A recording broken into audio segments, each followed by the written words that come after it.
Through me you pass into the city of woe. Through me you pass into eternal pain. Through me among the face forsaken. Justice moved by my heavenly constructor, divine omnipotence created me, supreme wisdom joined with primal love. Before me nothing but eternal things were made, and I shall last eternally. Abandon all hope, ye who enter here. I saw these words spelled out in somber color, inscribed on a ledge above a gate. Master, I see these words are cruel. Now here you must leave all distrust behind. Let all your cowardice die on spot. We have come to the place where earlier I said you could expect to see the suffering race of souls who lost the good of intellect. Here sighs and cries and shrieks of lamentation echoed throughout the stairless air of hell.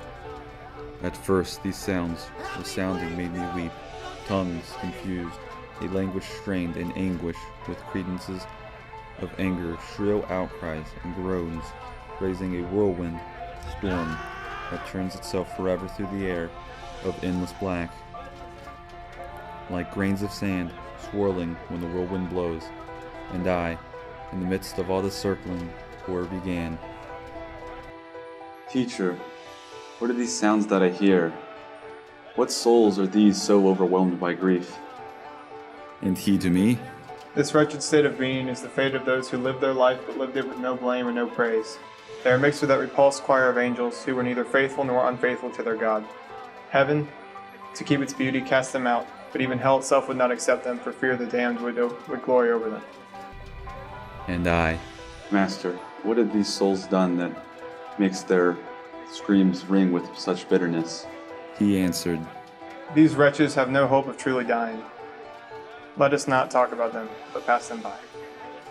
An interminable train of souls pressed on, so many that I wondered how death could have outdone so great a number. When I had recognized a few of them, I saw the shade of the one who must have been the coward who made the great refusal. At once I understood, and I was sure that this was the sect of evil souls that were hateful to God and to his enemies.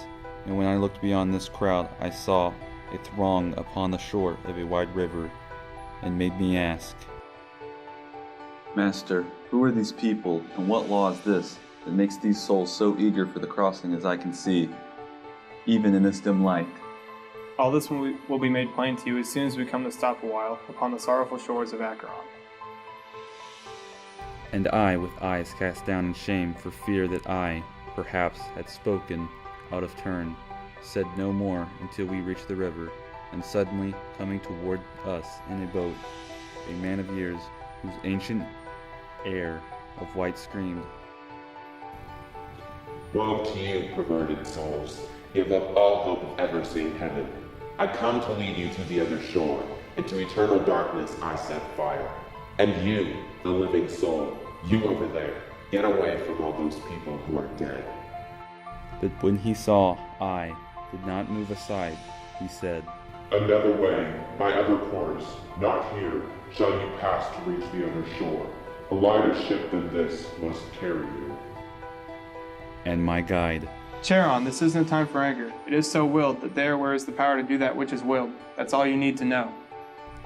These words brought silence to the ancient steersman of the livid marsh, whose eyes were set in glowing wheels of fire. Then all together, weeping bitterly, they packed themselves along the wicked shore that waits for every man who fears not God. The devil, Charon, with eyes of glowing coals, summons them all. Together with a signal, away they go to the other shore, and before they reach the other side, to the land, a new throng starts collecting on the side. All those who perish in the wrath of God assemble here from all parts of the earth. They want to cross the river. It is divine justice that spurs them on, turning the fear they have into desire. He finished speaking, and the grim terrain shook violently, and the fright it gave me, even now, in the recollection, makes me sweat.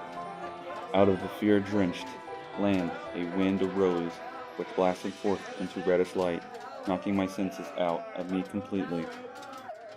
And as I fell, one falls tired into sleep,